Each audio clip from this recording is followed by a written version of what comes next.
the Lord, the witness, the abode, the refuge, and the friend. I am the origin and the dissolution, the ground, the resting place, and the imperishable seed. Sri Krishna says that Aham Gati, I am the goal. What can you call Gati? The first perspective is that wherever there is a goal in the world, then you should worship God there. Gamyate iti gati and gamanam gati. We just saw the definition of the world as that which is moving. Gachati iti jagat. This constant, unperturbed and undisturbed flow is the meaning of God. If you look at the world, then there is continuous momentum. We may think that wall is still or a pillar is still, but it is the limits of our vision that it looks still. If you ask a scientist, then the scientist will say that it is not still, because if you break the pillar and look at it microscopically in terms of atoms, and then inside the atoms into neutrons, protons and electrons, then these electrons are moving with such pace in their area around the nucleus, and that even the pillar that looks steady is not steady. This world is continuously moving. We may think that this earth is still, but it has been proved that the earth is continuously moving in its orbit around the sun, and the moon is continuously moving in its orbit around the earth. You will often see, especially in villages and not so much in bigger towns, that during the season of Navratri, if a mother has a small child, then the mother picks up the child and moves around during the playing of Garba. In the same way, the earth picks up its child in the form of the moon and plays around the sun. The earth and the moon are continuously moving. The moon is continuously moving around the earth, and the earth takes the moon and continuously moves around the sun. There is so much continuous movement in the universe. Even the sun is moving around a greater sun, and even that star is moving around an even greater sun. There is continuous movement in the universe. Even the plant life and trees that we say are still are in fact continuously moving. Roots pull water from the soil and send it upwards. There is so much continuous movement going on. A seed is planted, and after giving it water it turns into a plant. Then from the buds of this plant flowers grow, and then fruits grow. This is movement. We only see one movement of the trees in terms of how many feet above the ground it grows to, or how many leaves it has. But we do not see the continuous movement taking place inside trees. In each and every one of these movements, there is God. That is why Sri Krishna says, Gati Aham, I am the goal. Srimad Adi Shankaracharya Ji says in his commentary that the goal is the fruit of actions. Gatihi karma phalam. The Supreme Soul says that he is the fruit of actions. If I were to say it in simple terms, then our goals are the fruits of actions that we perform. This is the Supreme Soul. Ramanujacharya Ji says that which is reached is the goal. Gati has the meaning of a goal, but here it is spoken in terms of its quality. Gamyata iti gatihi. Gati has the meaning of a goal, but here it is spoken in terms of its quality. It is the place where one has to reach. Tatra prayapya stathanam iti artaha. Ramanujacharya Ji says it very nicely that Gati is a place to be reached from everywhere. No matter where you are, ultimately you have to reach the Gati. That is the Supreme Soul. No matter where a person is now, the place where the person has to reach, in the end, is the Gati. And Sri Krishna says that he is this. Each and every person has a different journey because each and every person has a different starting point. If everyone at one of my Gita discourses are sitting at different places, and I say that they would have to touch the Gita by the Vyajspit, then if each and every one of them started from where they were sitting and began their journey towards the Gita, then every one of these people will have the goal that they want to touch the Gita. But if you try to trace each and every person's journey with a paper, then each and every person will have a different beginning point. This is because each and every person is at a different place at that moment, and ultimately you will see that all the lines will come together. In the same way, individual souls are all in different places and different circumstances, be they in human bodies, animals, plants, or any other types of body, and wherever they are, they have to begin their journeys and reach the goal of the Supreme Soul. This is the ultimate goal of every person and every object. There was a great saint, and this great saint would always sit on the floor. The saint was sitting on the floor, and opposite the saint there were 5 or 6 people sitting there. There was a discourse going on, and one of these people had the habit of breaking the grass on the floor of the lawn. I always say that Hindus never like to have their hands to sitting there. They always need something to do. The great saint was giving a very nice discourse, and this person was just breaking the grass on the floor. The great saint's eyes fell on this activity of breaking the grass, and the great saint stopped him, saying, "Brother, it does not matter if you cannot help in the growth of this grass, that at least do not come as an end to its growth.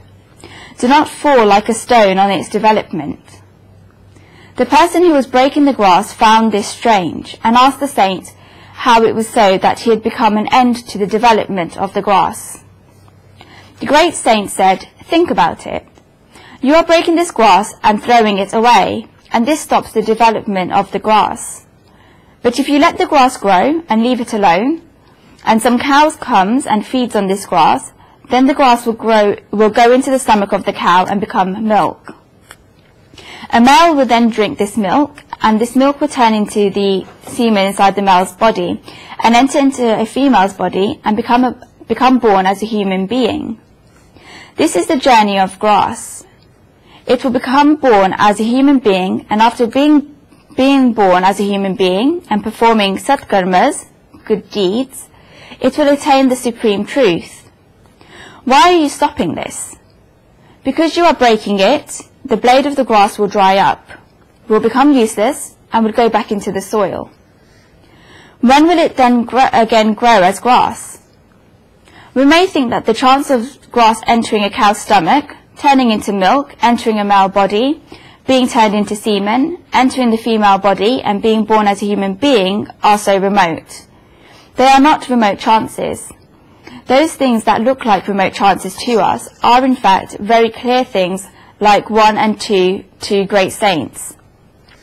One needs a perspective for this. This is because every object is progressive, and this is a very clear principle of our Indian saints.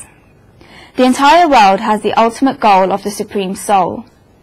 Everything came from the Supreme Soul and is going towards the Supreme Soul. The movement of the world is not linear. It is not in a straight line. If it was in a straight line, then once we were created by the Supreme Soul, then the matter would be finished and we would not be able to go back to the Supreme Soul.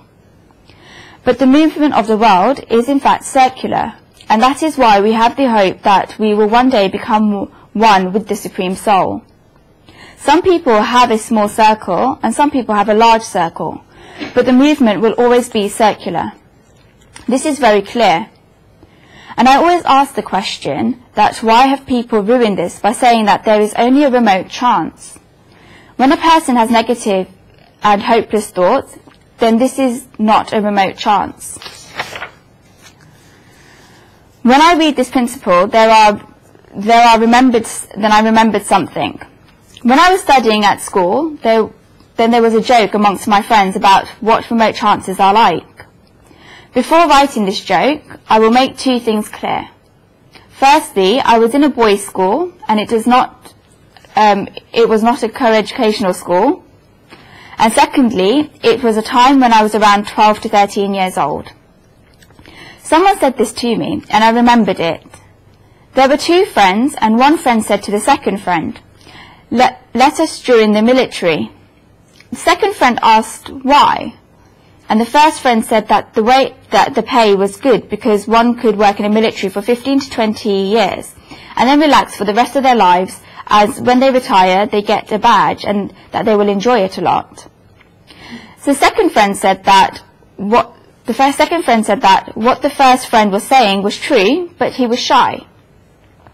The first friend asked why he was shy about joining the military, because in fact it is a sign of bravery, so why should he be shy? The first friend gave a whole speech about there being no reason for the second friend to be shy.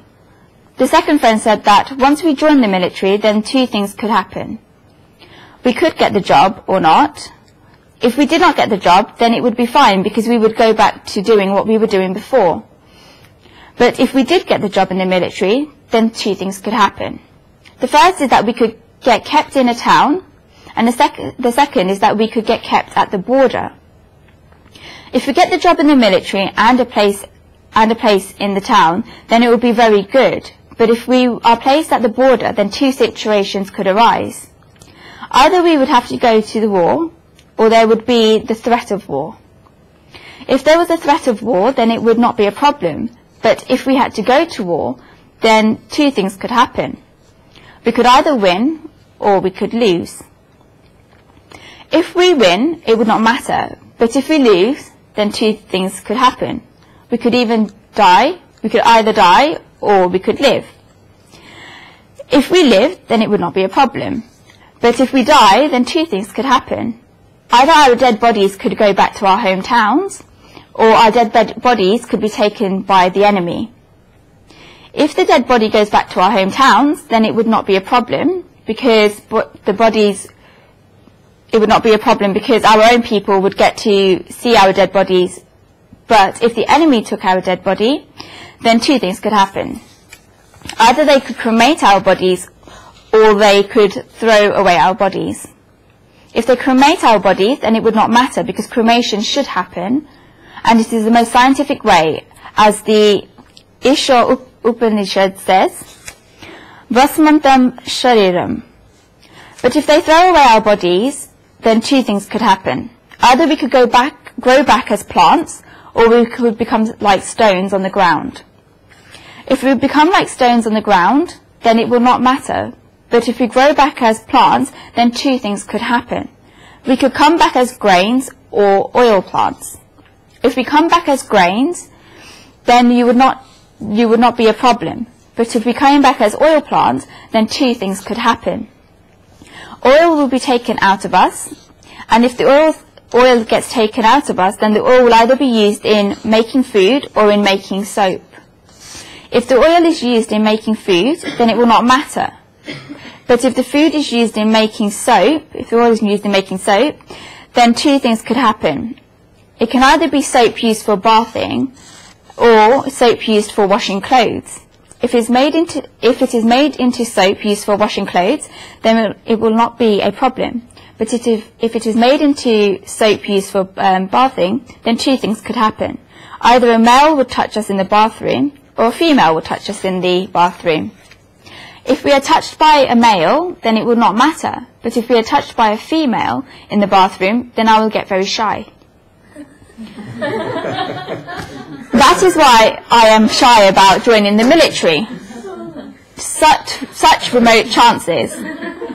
This is the mind of human beings in that there are always two things that could happen. It keeps giving rise to the possibility of two things happening. A person is always making such calculations. I still remember this joke that was said in school when I was 12 to 13 years old. A person becomes so involved in negatives. This is just an example, but if we sit down quietly, then so many negative thoughts come into our minds. Are they not all remote trances? Yet we like having those negative thoughts. But when it is said here that every being in the world has the ultimate goal of the Supreme Soul, then we have a lot of difficulties accepting this. Sri Krishna says here that Aham Gati, I am the goal. The word Gati has four meanings in the dictionary: movement towards the goal, knowledge of the goal, attainment of the goal, and the goal of liberation, or the ultimate goal. Gati Gaman, Gati Gnan, Gati Prapti, Gati Moksha. God is all four types of these goals. Moving towards the goal is God. Srimad Adi Shankaracharya ji says in the Shivmanas Puja, Sanchara Padayog Pradakshini Vidhi Stotrani Stotra Vadharyo Yadhyat Karma Karomitata Dhakilam Shambho Tava Radhanam. God, wherever I step, I am doing a pilgrimage because you are omnipresent. You are everywhere, and I know that you reside in all the places where I step. Therefore, each step of mine brings me closer to you. Everything I say is in praise of you because I say it for you. This is because everything that I say brings people closer to you. I give your thoughts to everyone, and remembering this one thing I make everyone's lives pure. Therefore, everything that I say is in praise of you. Whatever works I perform is in adoration of you and a worship of you. The Supreme Soul is there in the movement towards the goal. This is because you are moving because the Supreme Soul gave you the energy to move. You are walking in the Supreme Soul, you are walking for the Supreme Soul, and you are walking towards the Supreme Soul. This is the experience and the feelings of devotees. God is also the knowledge of the goal. The one to know about is the Supreme Soul. If you look at Gati from the meaning of knowledge, then you want to know about God.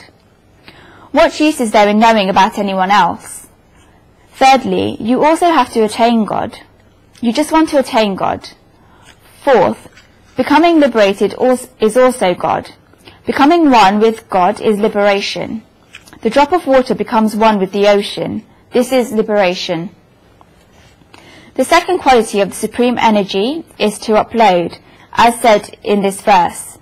You can only call God one who upholds. Giving fruits as sustenance in exchange for action is upholding. Karma phalam prati iti prata. Srimad Adi Shankaracharya ji writes in his commentary that one who upholds is one who sustains. Parta Poshta. This is God. Ramanujacharya ji says that one who supports is one who upholds, and this is God. Parta Dharyata. If we sit quietly and think about it, then we will see who sustains and supports us. God sustains us and God supports us. Even if we say that when we were little, then we were sustained and supported by our mother's milk, and then our fathers worked hard to support and sustain us with food, now we ourselves are getting older and working hard, and the salary that we are getting out of this sustains and supports us. The wife says the husband works hard, and this sustains and supports her. The husband says that his wife makes food, and this sustains and supports him. Of course, it is fine to believe all of this for the sake of feelings, but the father, mother, boss, husband, wife, etc. do not really sustain and support us. In the end, it is God who sustains us and God who supports us. Once a devotee finds out that God is sustaining and supporting her, then the devotee can get this state of meditating on God alone without thinking of anything else, as described in verse 22 of this chapter. Ananyas Chintayato Mam. After experiencing this, one attains to yoga. Jabadanta na tetab dud diya, abdant diya to anana de. God may make us wake up feeling hungry and thirsty, but God does not make us go to sleep feeling hungry and thirsty. If a person says that he cannot sleep when he is hungry, then it is the grace of the Supreme Soul that a person is not hungry when he goes to sleep.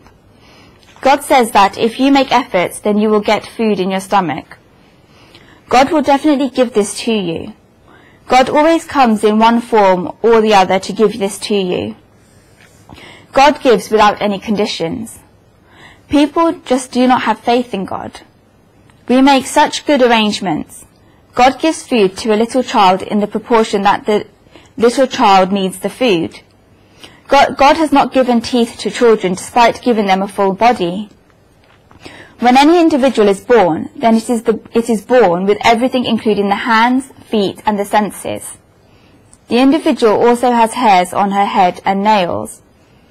If you think about it one way, then what they hear is unnecessary apart from the purpose of making styles, and so that people working in a salon can get a business.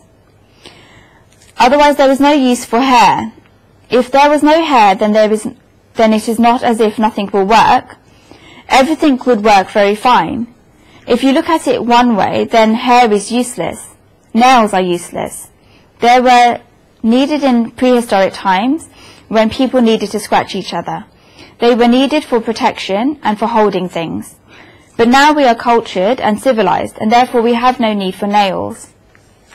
Yet God sends us these things that we do not need, apart from the fact that people can put nail polish on their hairs. Otherwise the whole industry would be finished. All these things are needed. God has done such good planning to give these to us. I once heard somewhere that there is a reason why God made the nose and the ears pop out and not anything else. It would not make much of a difference if the nose and the ears did not pop out. If there were just holes, then one will still be able to hear. Scientists say that ears that pop out gather things, and then they get sent through the hole. But God could increase the power of receptivity and make the ears just holes. But I read that there was a reason why God made the nose and ears pop out. This is because God knew that people would create glasses, otherwise there would be no place to put them if the nose and the ears were not there. God has done this planning millions of years ago. Just look at God's foresight. God sends all of these things, but God does not give young children teeth. Why is this? There is a reason for it. God knows that the digestive system of a young child is not so strong, and therefore they only take their mother's milk and soft food that they can eat. But as children's digestive system gets stronger, then their teeth begin to grow. God has made all of this so beautifully. Then God takes away those teeth. God does not usually take away things from us, but he takes our teeth. When we turn 55 or 60, then God takes away our teeth because our digestive systems go back to being quite weak. This is God's compassion in seeing that our digestive systems are weak, and therefore we cannot eat certain foods. That is why God takes back our teeth. But people are so clever that they create false teeth. God tells people that their strength has decreased and therefore they should not have teeth, but as soon as the person's teeth fall out, they put on false teeth and begin eating these strong foods again. That is why they start getting stomach pains. At least for now, people have not created this, and I hope that God does not let people create this. Otherwise, false teeth will even be created for young children. There are people that may create special tools for children to eat foods they should not be eating when they do not have teeth, but that they do not have teeth. And some others try to be so clever that they want young children to eat everything. But their children should not be eating certain foods. People start talking about these things in society. It is good that nobody has created false teeth for children. Otherwise, children would be able to wear false teeth and eat things like biscuits or pizzas. God has this quality of upholding and looking after us so much. One should experience this. When God gives teeth to children, then experience this upholding quality of God. And even when God takes away the teeth, then also experience this upholding quality of God. Even when children do not have teeth, experience this upholding quality of God. Even when in each and every circumstance, he knows better. Sustaining and supporting does not mean throwing pieces of bread at us. God sustains and supports us during every moment because God knows what is right for us during each and every moment. I give the example over and over again that the mother is a true sustainer and supporter. If the mother has 3 children and one needs 5 chapatis, then that child would get 5 chapatis. If one child needs 1 chapati, then that child gets 2 chapatis. And if the eldest child needs 10 chapatis, then the mother gives that child 10 chapatis. In giving these 3 children chapatis that they wish to have of the mother is one, all of the 3 children's stomachs will be filled, and that all 3 of her children will get sustenance. The mother never thinks that all of her children should get 5 each, so that they will all get the same portions. The mother never does this. The mother truly sustains and supports all the children. The mother looks at what each of the child needs and gives accordingly. God also sustains and supports us by looking at our merits. The third quality of God is that He is Prabhu, the Lord. Prakashin Bhavati iti Prabhu. Srimad Adi Shankaracharya Ji gave a meaning of the word Prabhu in Swami as Swami, the owner. God is in fact the owner because this world belongs to Him. We are all living in a rented house. Sri Krishna says later in the Gita that the universe is a field on God and on which the God is the owner of this field and the knower of the field. Geshtragnan chavivam vidhi sarva geshetra subharata idam shariram kuntayak kshetra mitra vidyate. Only he knows can be the owner. He who knows can be the owner. One who does not know can never be the owner. Who knows this world? Who knows this body? Scientists say that they know the body because they know what's inside the body, that there is blood inside the body, bones and muscles. Is it only that? Even above those things, there are other things in the body. What scientists list here are also in the dead body. Rakna ramakata mra ramed ramta rakyare. The toys of ashes were placed there while playing by my Lord, Sri Ram. God has put something in the body that enables the body to live. God has placed His priceless wealth inside each and everybody. God is the owner and has placed a lot of wealth in the body, and that is why this doll is dancing. Sangyanam agnanam pragnayam vignanam asti. If these things were not placed there, then the body would not last. These things are God's splendor. God is the Lord and the Swami. Ramanujacharya says that the Lord is the disciplinarian. Prabhu Shasita. God says in this verse that He is the Lord and the individual soul must experience that this body is not his. We saw earlier in this chapter about name, bowing down. It is our false belief that all these things are ours. Ganta I meme, tanaya I meme. The owner is God. God is the Swami. That is why you should write God's name on each and everything. We do so many things where we write our name on everything. As soon as somebody thinks that he is on something, then he immediately puts his name on that thing. There is nothing wrong in writing your name on something, but at least remember God. As soon as he paints a nice painting, the artist immediately signs underneath it so to show the world that he painted this painting. It is fine for the artist to sign the painting, but if the artist had a conscience inside him, then he should also sign inside himself God. Only then should he write his own name on the painting. People think, I did this and I did that. God is the real owner. Sri Krishna then says in this verse that Aham Sakshi, I am the witness. Ramanujacharya defines Sakshi by saying that a person who sees directly is a witness. Sakshat Drakshta Sakshi. Srimad Adi Shankaracharya gives us such a beautiful thought that witness inside each and every creature that observes everything each creature does or does not do. Krita and Akruta. Sakshi parinam krita kritayasya. The witnesses in the courts of the world are only witnesses to what a person has done, whereas God is a witness in a special way, because God is also witness to both what is done and also what is left undone. We can imagine God being a witness to something that has been done, but God is also a witness of what is left undone. If we think about it a little further, then we will understand that there are two types of akruta, things left undone. The first type of akruta is something one had resolved to do but could not do it.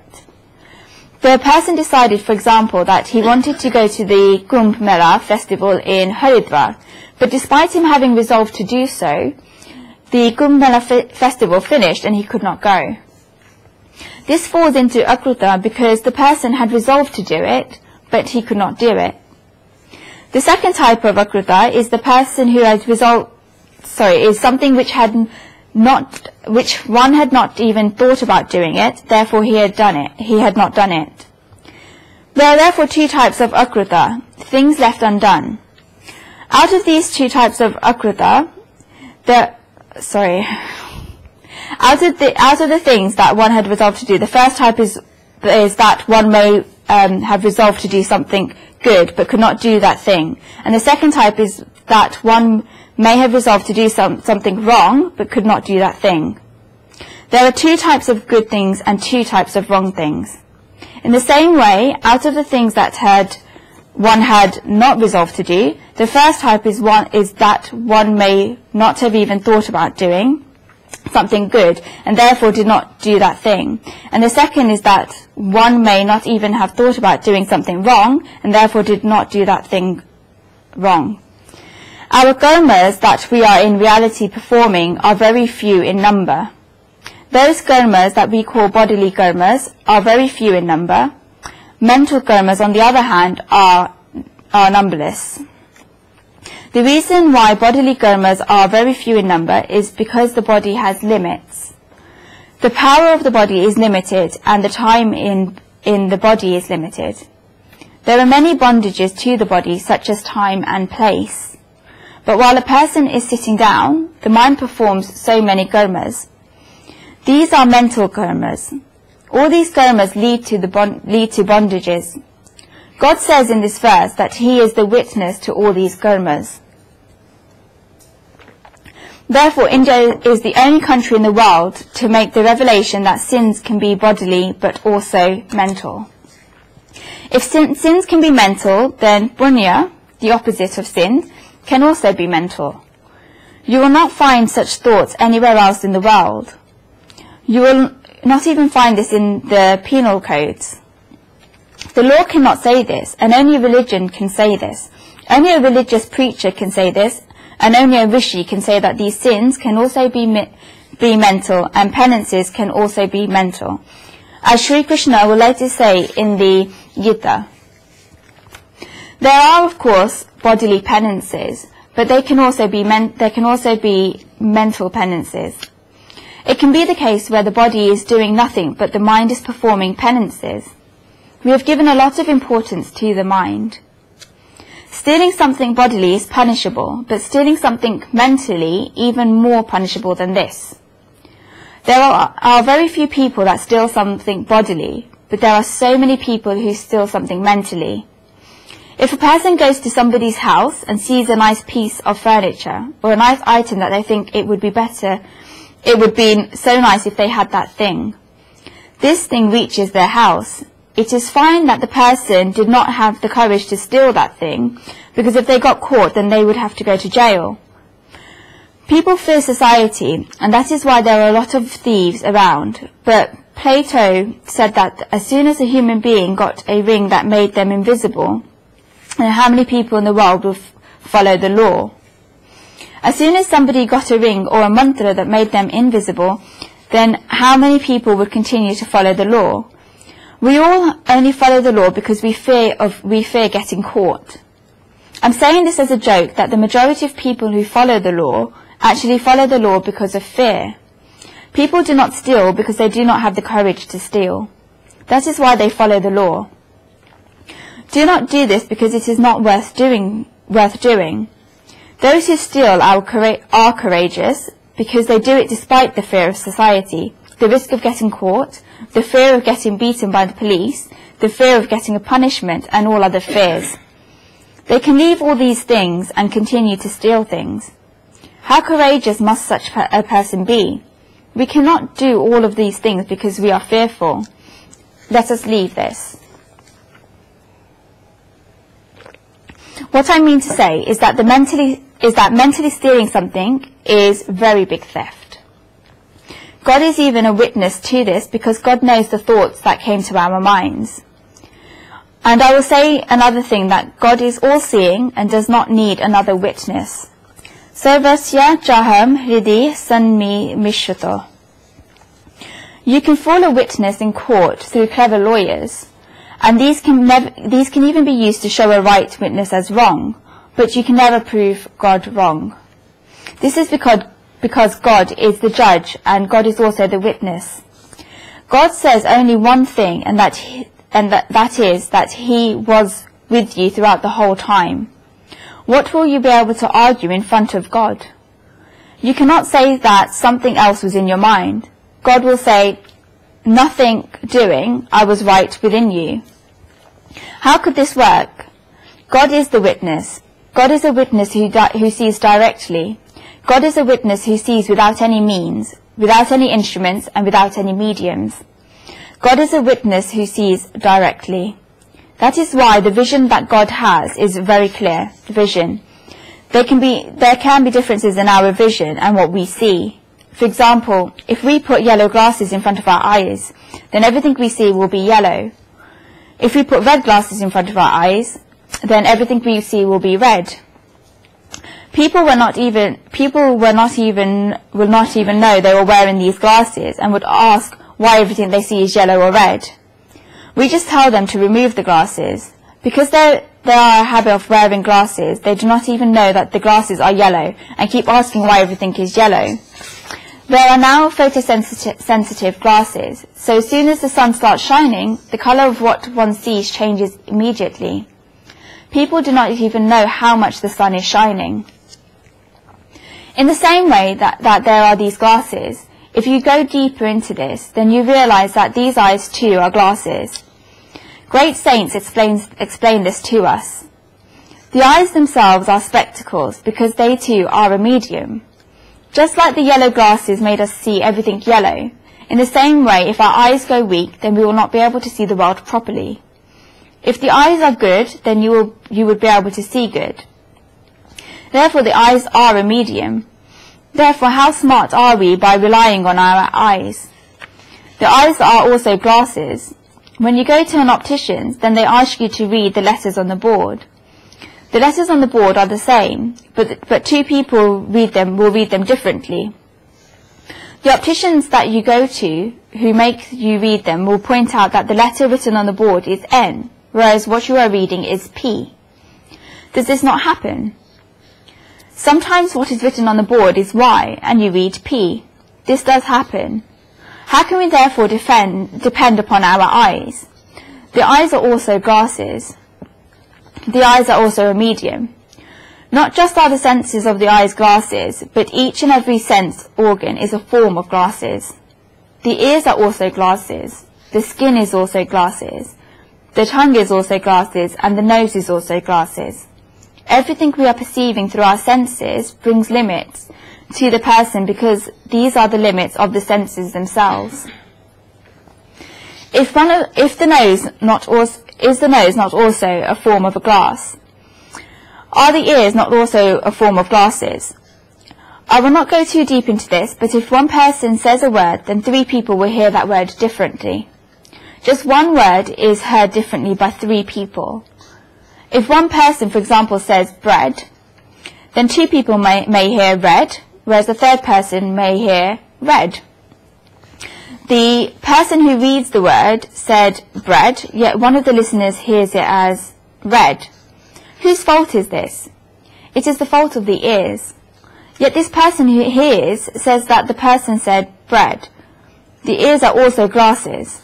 This is because the ears are also also sense organs, and they therefore have limits. Each and every piece of knowledge that we have about the world and everything we do in the world is done through glasses. We do not even know when the number of glasses change because we do not pay attention to this. How far will we hold on to the experience of our senses? There was an experiment taking place at our school on relativity, but this explains the limits of the senses very beautifully. If you hold a block of ice in one hand, and if you put the other hand near a campfire or gas stove, both for 10 minutes, and then after those 10 minutes you put both hands into the bucket of water, then both hands will give you a different temperature of the water. The hand that was holding the ice will tell you that the water is hot, where the hand that was sitting on top of the gas will tell you that the water is cold. Which hand will you believe?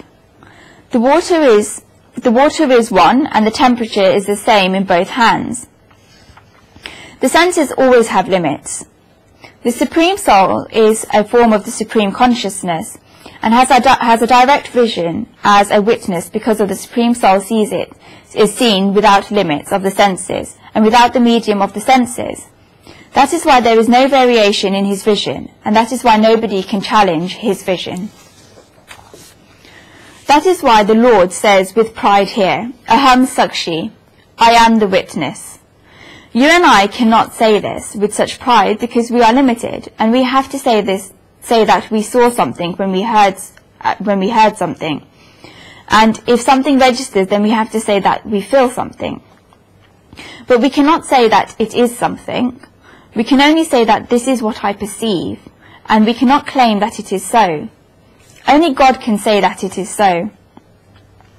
This is because God's vision is not tainted at all, and God's perception is not tainted at all. That is why God is the witness. The Supreme Soul is not seeing within the limits of the medium of the senses. That is why God is the true witness. Because God is not seeing within the limits of the senses, there is no question of the senses falling weak, and there is no question of the senses that are not performing the functions. That is why God's sensitivity is so sharp that nothing in the world goes on unnoticed to God, and there is nothing in the world that the Supreme Soul does not know. That is why the Supreme Soul is a witness. Our eyes have limits, and that is why the eyes can only see what is in front of us. It is even so that sometimes the eyes cannot see what is even in front of them. The scriptures give us a list of things that the eyes cannot see.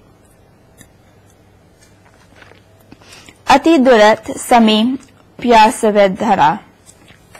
The eyes cannot see that which is far away, what is very close, if there is something blocking the vision, and in many other cases. There are many circumstances in which the eyes cannot see, but God does not have the limits of the eyes, and is not a slave to the senses. This is why God sees everything in its totality and sees everywhere. Saints say, Chiti ke pehro mein payal baje, wahi mera sahab sunta hai. Even if the anklet of an ant is ringing, my Lord can even hear that. God is this sensitive. An ant is so small, and the 6 feet of an ant are even smaller. If anklets are tied to the 6 feet of an ant, and those anklets are ringing, then think about how soft and small the sound must be. And they only ring when the ant moves its feet. The anklets have to be so small that they can be heard while the ant is moving its feet. They are so small. Even our Lord can hear these. There is nothing in this world that is outside God's attention. That is why Sri Krishna says, Sakshi Aham, I am the witness. After hearing about this witness, can we really say that we were the witness to a certain event? Only God has the right to say he is the witness and nobody else. Sri Krishna then says his 5th quality, that he is Nivasaha, the abode. Srimad Adi Shankaracharya Ji says that the place where creatures abide is the Supreme Soul. Nishchayana vasaha iti nitvasaha nivasa yasmin prani naha nivasanti. The Supreme Soul is the home. If I were to say it in simple language, then God is an abode to all of us. Yadgatva nivartante tadhama paramam mamam. This whole world is in God, and God is the whole world. Ishavasayam idam sarvam yadkin jagatyam jagat. God is the home to everything, and there is nothing in the world apart from God. That is why whenever a person turns towards God, then we should understand that he is turning towards his house. After an entire day's work, the place where one wishes to go is one's true home. A home is not only the four walls of the house, but the place where a person goes after he is tired from the world and from everyone. This is the mother's lap of the person. God says that he is this abode. No matter where you go in the world, how many places you go to in the world, and how much jumping up and down you do, ultimately you will have to go back to God. Nanya pantha vidyateya naya.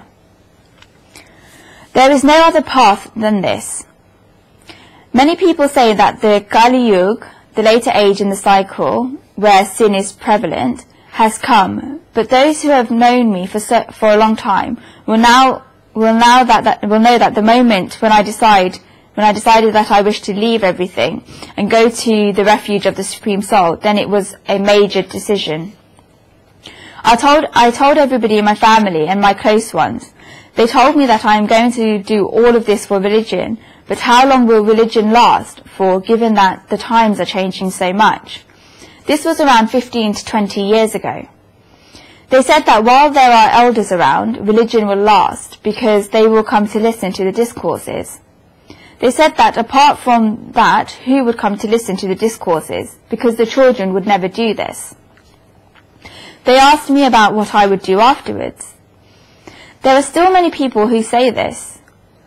When you do not ask for something and do not do certain activities, then they ask you how you can go ahead without doing these activities. But this is possible if you recognize that God is your refuge. Even after doing everything, what you ultimately remember is God. God looks after us. What I meant to say is that something different. What I was meant to say was something different, but I digressed. It is good that I will cease writing about this topic, otherwise I will go on and on writing about it. This is what the abode is. The abode looks after us. God is the abode. Great saints give us an example in the scriptures that there is a boat in a high sea, and there are seabirds sitting above that boat. The seabirds came from the shore and sat on the boat, and then the boat started moving. The shore became further and further away. During the day, the seabirds would go flying around the shore and would make efforts to go into the water to catch the fish with their beaks. But ultimately, when they were tired, where did they go? The boat in the high seas is where the seagulls ultimately have to go to rest when they are tired. God is this abode. We will think about this further in the next few verses. God is the abode. Sri Krishna says that his sixth quality is Sharanam, the refuge. The Lord is the refuge. Srimad Adi Shankaracharya Ji says two things about this in his commentary. God removes the sorrows of not only those who are sad, but also of those who seek refuge in God. Sharanam Artanam Prapananam Arti Haraha. It is a very straightforward thing.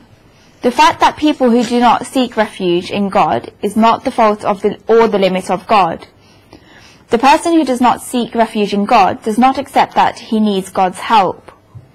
There are two types of people in the world: Astik, believers, and Nastik, atheists. Astik, believers, know that God is there and is ready to is there and is ready to accept God's grace. Ast iti vadhinaha astika. Those who say this are astic. Their picture is straight.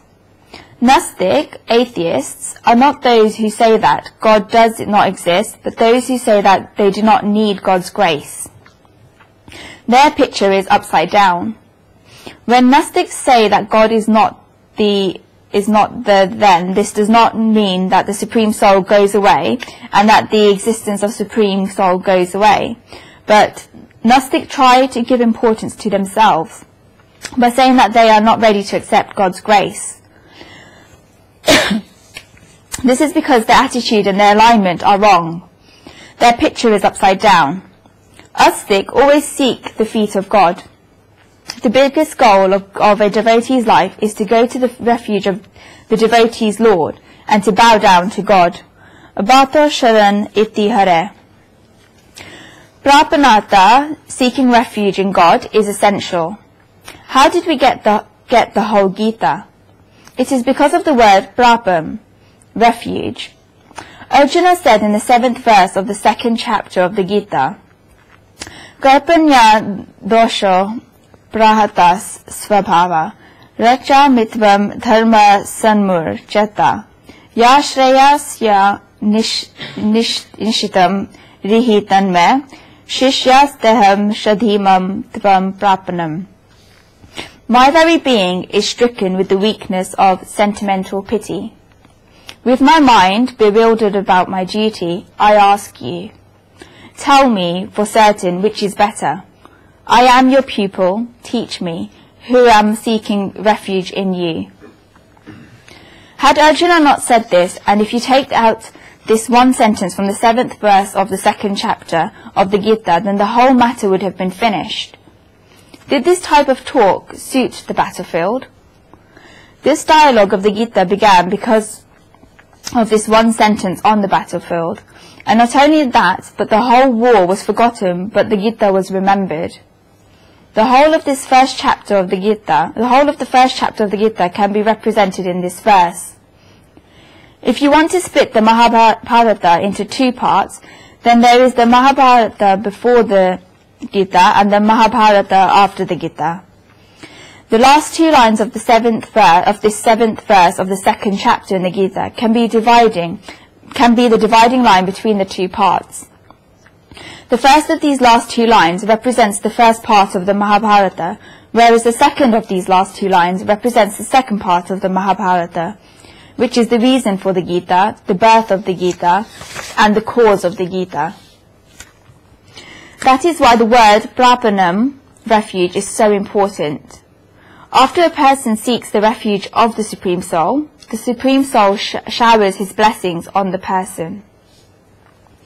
Ramanujacharya says that God is the Sharanam because God is the consciousness and an intelligent being, and we have to seek refuge in God because God makes us attain desirable things and makes us avoid evils. Sharanam prishtasya prapagatya anishtyasya divarana prapaya samasharayaniya chetana sharanam. The word Sharanam is worth thinking about. We are students of the Srimad Bhagavad Gita, and if we think about it, great saints have said it very beautifully that apart from this verse, the word Sharanam has come in 3 places.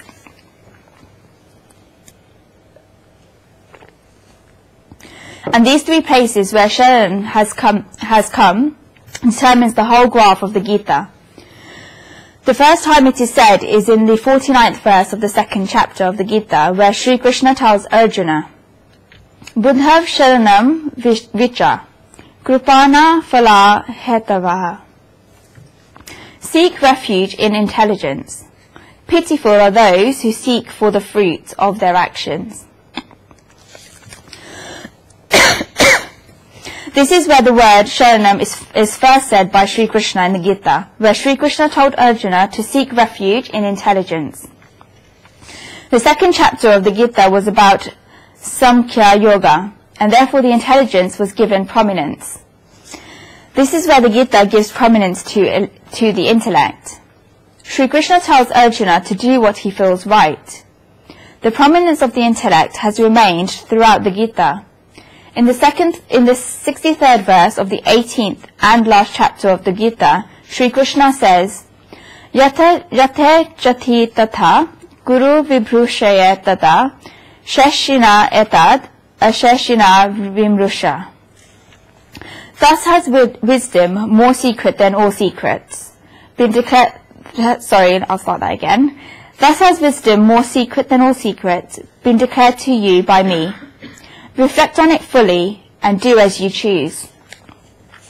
This prominence of the intellect is given throughout the Gita. Our scriptures have given a lot of respect to the intellect. Only that which is accepted by the intellect can be applied in our lives. Srimad Adi Shankaracharya Ji says that even if the Veda says that fire is cold, then I will not be prepared to accept it, because my experience and my intellect tells me that fire is warm. This is not a criticism of the Vedas, but an acceptance of the intellect. Sri Krishna therefore told Arjuna in the 49th verse of the 2nd chapter of the Gita to seek refuge in the intellect. Here in this verse in the Gita, Sri Krishna tells Arjuna to seek refuge in him, but in a different way, through implication, because Sri Krishna knows that Arjuna is clever, intelligent and knowledgeable, and that Arjuna has studied the Upanishads. In the Gatha Upanishad, it is said, Buddhintu Saratim Vidhi. The intellect is the charioteer. Sri Krishna is the charioteer of the chariot, that is Arjuna's life. And therefore Arjuna should seek refuge in Sri Krishna. This is what Sri Krishna wanted to say, but Sri Krishna said it through implication. This whole chariot is described in the Gatha Upanishad. The intellect is the charioteer, and Sri Krishna is the charioteer of Arjuna's life. Then the second time where Sri Krishna says the word Sharanam is here in the 18th verse in the 9th chapter of the Gita. The third time where Sri Krishna says the word Sharanam is in the second half of the 61st verse and the first half of the 62nd verse of the 18th chapter of the Gita. Ishvara sarva bhutanam hridaya shir junastiti tameva sharanam gacha sarva bhavena bharata. The Lord abides in the hearts of all beings, O Arjuna. Flee unto him for shelter with all your being, O Bharata, Arjuna. Sri Krishna tells Arjuna to flee to him for shelter with all Arjuna's being. Again, I will say that predominance is given to the intellect. There is no sectarianism in the Gita. If Arjuna wishes to worship God, then God is in the hearts of all creatures. Therefore, Arjuna should worship God there. I wrote earlier in this chapter that we should bow down to God from our hearts. God is in the hearts of all creatures, and we should seek refuge in this God. How sad must Sri Krishna therefore feel when those who perform penances for Sri Krishna create walls between themselves. If we study the Gita just a little and try to understand what Sri Krishna says in its correct meaning, then you will see that Sri Krishna clearly says that he resides in the hearts of all creatures, and we should seek refuge in him there. If someone then says that we should go to their refuge and not to the refuge of anyone else, otherwise they will incur sin, then such a person has not understood Sri Krishna at all. These people do not understand Sri Krishna.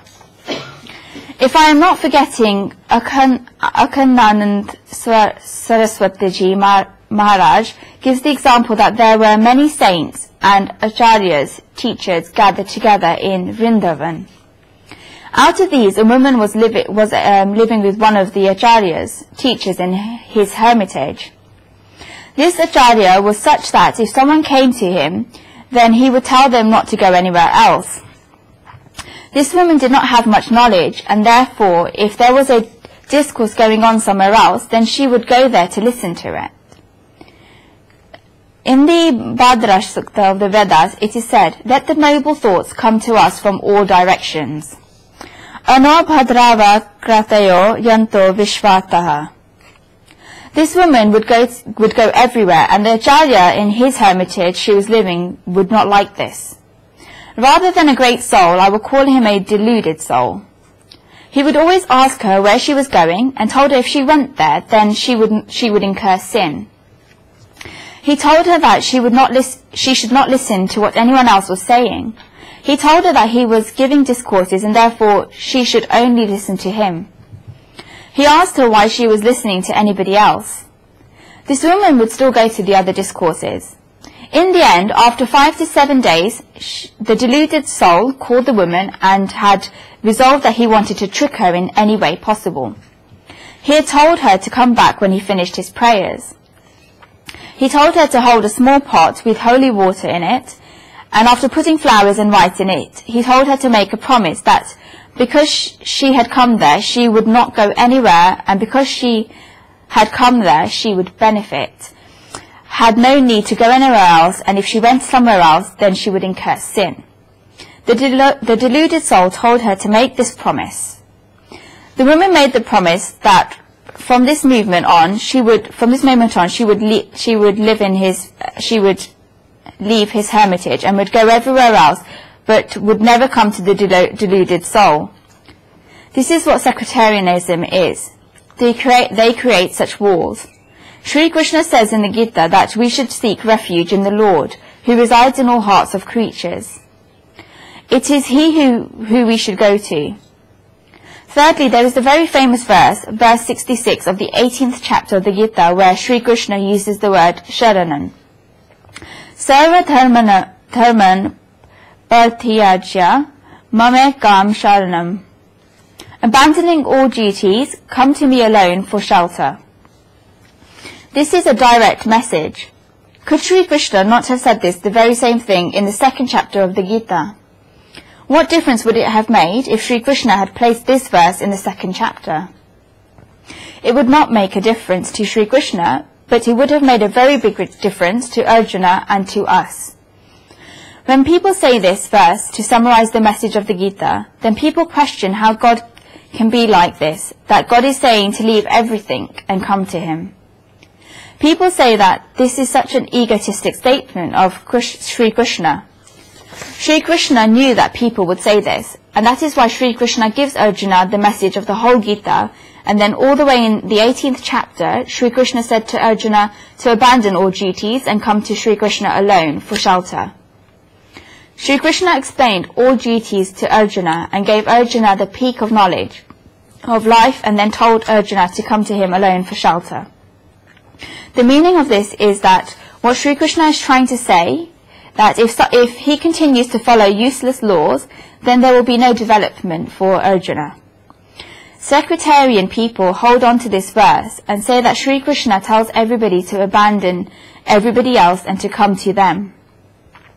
I tell these people do first understand the whole of the Gita and then say this verse. Sri Krishna did not say this verse until he had said the whole of the Gita. Otherwise, the 11th verse of the 2nd chapter of the Gita should have been this, you grieve for those whom you should not grieve for, and yet you speak words about wisdom. Wise men do not grieve for the dead or for the living. Then we could say that the Gita Mahatmya, and it would all be finished. What use would there be in all other verses? After studying the rest of the Gita, after doing all the penances, and after passing through the whole path, then your surrender will be true. If an empty pitcher goes into a river, then it can get filled with water. But if a full pitcher goes into a river, then it will burst and come out of the river, because it will not look after the water inside it. This feeling of sharanam, seeking refuge, is worth understanding a lot. There is no powerlessness in seeking refuge. People have associated helplessness, weakness, and powerlessness with seeking refuge. First, one should seek refuge in the intellect. Then one should seek refuge in the Lord, who resides in the hearts of all creatures. And then one should go to the Supreme Soul alone for shelter. This is the path of seeking refuge that the Gita allows. Sri Krishna says that his seventh quality is Surad, the friend. Surad is a friend and one whose heart is delicate and straightforward. Sushustu hurad haradayam shasya sahasurad. Only one who is straightforward can be a friend. Otherwise, everyone else is trying to take advantage of you. They may make a show of friendship, but they are in it because it is giving them some sort of benefit. A friend should be straightforward. How straightforward should such a friend be? Srimad Adi Shankaracharya Ji says that a true friend never has any expectations of their friends doing them a favour, but still does favours for their friends. Pratyupkarana pekshahan san upakari. A friend may not expect anything from another friend, but the friend may still not give anything to the friend. What use would there be in such a relation? True friends do not expect anything from their friends, but yet still do favours for their friends. They do not want anything from their friends, and yet they are still able to give to their friends. This is the name of a true friend. Otherwise the friend would be completely indifferent. There would be no relation left. A friendship should have the feeling that Srimad Adi Shankaracharya Ji describes. If someone says, I did all of this for you, but what did you do for me? Then they are not a true friend, but a merchant. If someone says, I sent you the goods, so why did you not pay me? Then this is the same thing, and they are not a close friend, but a merchant. This is a matter of bargaining, and not friendship. Ramanujacharya Ji says that a true friend is one who wishes well. Surad hitayash hitachina chintak. The nice thing is that a true friend wishes well for us, but does not put a burden on us. People in the material world may do us favours, but they put a hand on us to show us that they did us the favour. God is our friend.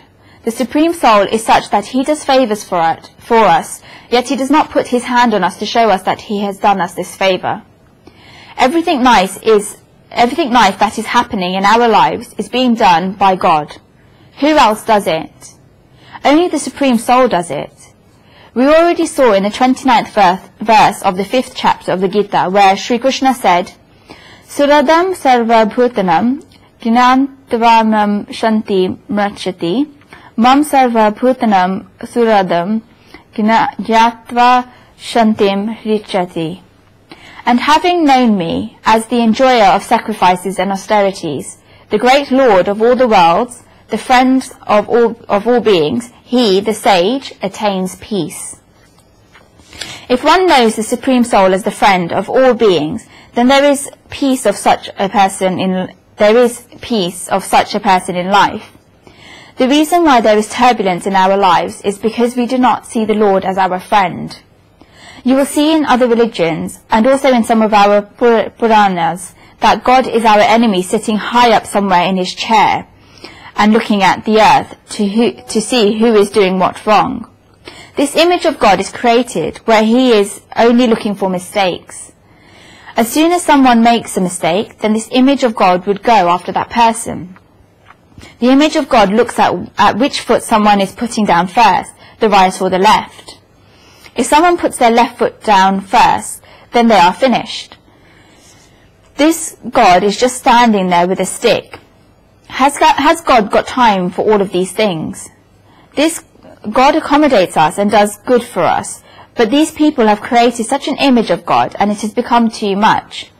Ignorant, unintelligent, and unknowledgeable people have created such an image of God, and such an image has been created that people think that God has no interest in loving people, and only has an interest in punishing people. The loving God was replaced by the punishing God. That is why in society, love for God did not arise in society, and fear of God arose. This fear consciousness was created. This big mistake was made, and has created big difficulties.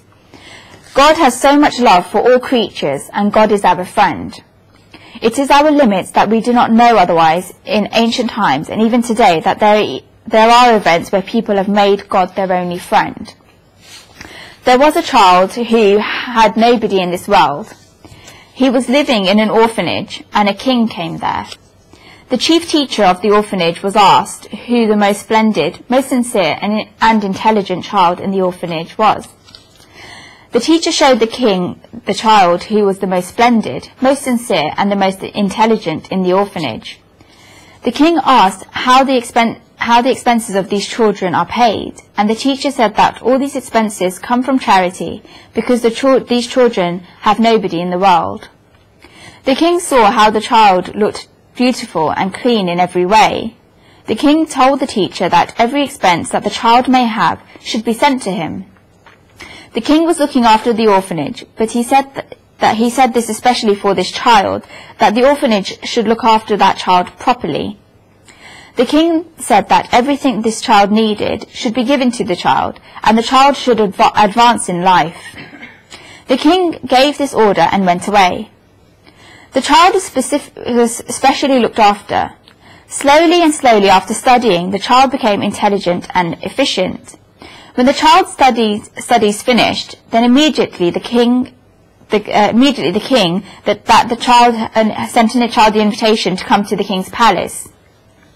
The child became scared because he had just completed his studies, yet he had got the invitation from the king. The child thought that he must have made a mistake, and that the king may be about to give him a punishment. The child went to the palace hesitantly, and the king told the child to come and sit next to him. The king had given an order to the teacher in the orphanage that all the child's expenses should be taken care of by this king, but the child should not know that the king is doing all of this. Therefore the child did not know. The king asked the child to come and sit next to him. The child went and sat next to the king. The king told the child not to be scared because the king had seen the child since he was very young and has looked after this child. The king told the child that he does not have any children of his own, and therefore this child will be the heir to the throne after the king dies, and that the child has to look after this kingdom. Think about it, that the king looked after everything for the child upon looking at the child just once, but the child did not know that the king was looking after him. The moment the child knew that the king was looking after him, then the child's eyes were filled with tears of delight. If a child finding out that an ordinary king is looking after him gets tears of delight in his eyes, then what about if a person finds out that the owner of the world is his friend and is looking after him at every moment in this world is his greatness? And he is not telling him that, look, I arranged the food for you, I let you sleep, and I made you wake up in the morning. If someone does something to look after someone, then they cannot go for even a moment without letting them know. If someone gives someone fruit to eat, then they have to point out, and if someone does someone a favor, then they have to point this out. People have to keep saying this. God does not say this at all. Even though he looks after us during each and every moment. The child only found out about that the king was looking after him when he had finished his studies. In the same way, when a person is successful in his penances and attains knowledge in life, then this human being understands that the Supreme Soul was looking after him during each and every moment, and there is nobody else that can look after him. God is our Surad. You can have any of the external relations you have with other people, also with God. You can create any type of relation with God. You can have the relation of God being the breath, God being everything, and God being a witness and perform penances accordingly. When you realize that God is your witness in your entire life, when you realize that God is your witness in your life, your entire life will change. You will know everything. You will know that everything you do is being seen by God. Your life will change, and you will not be able to do anything wrong. A person who does wrong things only thinks and wishes that other people will not find out. When one knows that God is the witness, then one's whole life will change. When one realizes that God is the breath, then one's life will change. When one realizes that God is everything, then one's life will change. If you see God as the abode, then your life will also change. You can hold on to any of the words in this verse, and that is why this verse is very important. Sri Krishna says that the 8th quality is that he is the Prabhava, the origin, meaning that everything descends from God. Prabhavati udbhavanti asman iti prabhava. And that this 9th quality is pralaya, the dissolution, meaning that he does not destroy everything, but beautifully dissolves everything. Prakrashin layaha iti pralayaha. Each and every one of these qualities have already come before in the Gita, or will come later on in the Gita. I will give a cross-reference for these words. Prabhava, the origin, is said in the 8th verse of the 10th chapter of the Gita. Aham sarvasya prabhavo mata sarva pravartate iti matva bhajante mam buddha bhava samam vitaha. I am the origin of all. From me all, the whole creation proceeds. Knowing this, the wise worship me, endowed with conviction. We destroy, whereas God dissolves. When we destroy things, then we have a feeling of contempt inside us, whereas God does not have this. God has another thing special about him, in that he creates, but he does not get tired from this. The Supreme Soul creates the world without getting tired from it. If we create something, then we get tired. The Supreme Soul creates tirelessly. We only work if we have attachments. God works without attachments. We feed our children's stomachs, but if our neighbours' children are crying, then we will ask them whether they know that their children are crying. This is because we have no attachment to their children.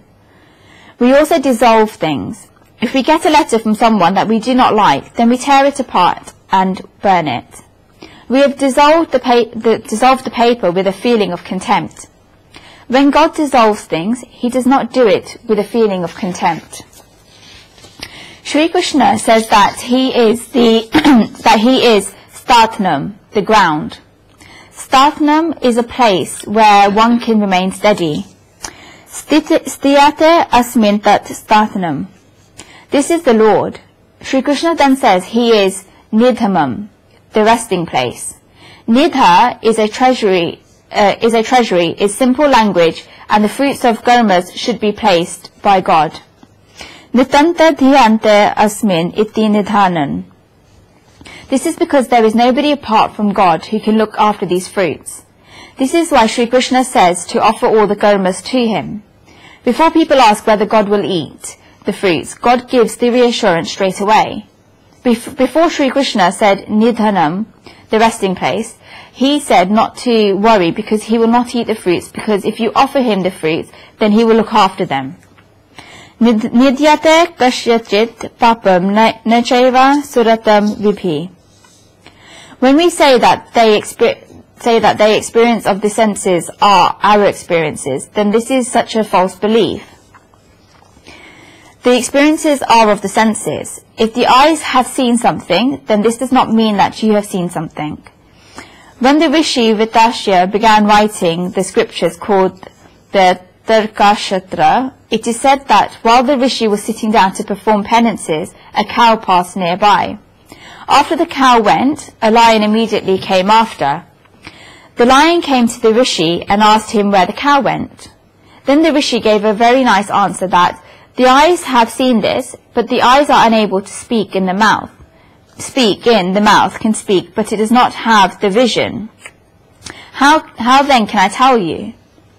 The eyes has seen the cow go past, but the eyes do not have the words to speak, and the tongue with which I am going to describe it with does not have the vision. It is said that from that moment the Tarka scriptures started. This is the perspective of a witness. We make efforts to look after the smallest of things. For example, if we buy milk, then we try and look after the milk. In order to look after the milk, we put it in the fridge straight away. Otherwise, if there was no fridge, then we would have to boil the milk over and over again for hours, every 4 hours. But then when we put this in the milk in the fridge, then there are no worries. It is only when we need milk that we take it out of the fridge, and when we no longer need the milk, then we immediately put it back into the fridge. In the same way, the mind needs to be put in the fridge in the form of the Supreme Soul, and the fridge in the form of the discourses. This is Nidham, and this is what looks after us. Apart from the Supreme Soul, who can look after us? If we need the mind for the material world, then we can take it out for a little while. In order to make tea, we take some milk out of the fridge to pour in the pot and put it straight back. In the same way, in the material world, if a child is getting married, then we take the mind of ours out of the fridge, that is the Supreme Soul, but we should put it straight back in and close the door of the fridge. Only then will the mind not get ruined. Otherwise, there are full of chances that the mind may get ruined. This is the resting place. Shri Krishna then says he is the Bijam Avyayam, the inexhaustible, imperishable, and this indestructible seed. This is the seed that can never be destroyed, and this is the 12th quality of the Supreme Soul, Supreme Being. Srimad Adi Shankaracharya Ji says that this seed is the cause of the sprouting of all that is capable of sprouting and all that sprouts. Bijam Prarorakaranam Praroha Dharminam. This is the power of the Supreme Soul. This seed of the Supreme Soul is avyayam, imperishable, because it will stay as long as the material world is there, and it will never be dissolved. Yavat sansar vitvat avyayam. The material world will get dissolved, but the Supreme Soul is the imperishable seed that will never get dissolved. A simple seed that we have in the material world has two qualities. The first is that it can manifest into a tree where we can see that the tree grew because of the seed. But if you try to plant that seed again, then it will not work because that seed dies as soon as one plant grows out of it. Two plants cannot be grown out of the same seed. As soon as one plant grows, then the seed is finished. The seed will die. The Supreme Soul, on the other hand, calls himself the imperishable seed. The reason for this is that nobody knows the seed from which the Supreme Soul grew. We saw earlier that the Supreme Soul has the quality of being anavastha, without origin. In the 17th verse of this chapter, the Supreme Soul said that he is Mata Dhata Pitamaha. I am the father of this world, the mother, the supporter, and the grandshire. And then put a full stop there by showing that he is the reason for his own creation. We can now tell how a seed in the material world was created, but the Supreme Soul is avyayam, imperishable, and we do not know the roots of the Supreme Soul. The second quality of the seed in the material world is that it dies as soon as it gives birth to one plant. So much, on the other hand, keeps growing and manifesting from the imperishable seed of the Supreme Soul. Yet this seed is never destroyed. This seed is an inexhaustible and indestructible source. This seed is avyayam. It remains the same after manifesting so many things. We have to perform penances for these 12 forms of the Supreme Soul. I know that we can go much deeper into this verse, but I'm going forward by giving you homework that when you are sitting down quietly, then think about this verse. I will say with experience that whatever state you are in, you will get support from this verse. If we are doing something wrong, then God will say that he is the witness and we will stop from doing it. If we are doing something good and we think that the world is not giving us fame, then God will tell us not to worry about the world because he is the witness and that he is looking at our karmas. God gives us very big support. If we feel as if we are stuck in life and nothing is happening for us, then God will say that he is the goal and therefore we should carry on moving. God will come and stand in front of us in his many forms. If you are tired from the struggle in society, then God will say that he is the refuge and we should seek refuge in him. This verse is very beautiful. A person has gathered a lot of satkarma and feels that he would not be able to look after all of these satkarma because people may not be able to give them glory or letters of praise. If glory or letters of praise are being given to a person with true devotion in their hearts, then they will feel as if their satkarma, good deeds, are being stolen. Because if one is performing satkarma and the person gets praise, and the satkarma will be expended, or if one is performing satkarmas and people applaud them, then the satkarma will also be expended. Therefore these satkarmas are being stolen away from one. When one feels like this, then go and sit by God, and God will say, "Daughter, I am the resting place and the treasury. Offer your satkarma, good deeds, to me, because I will look after your satkarmas." God is the imperishable seed. End of verse.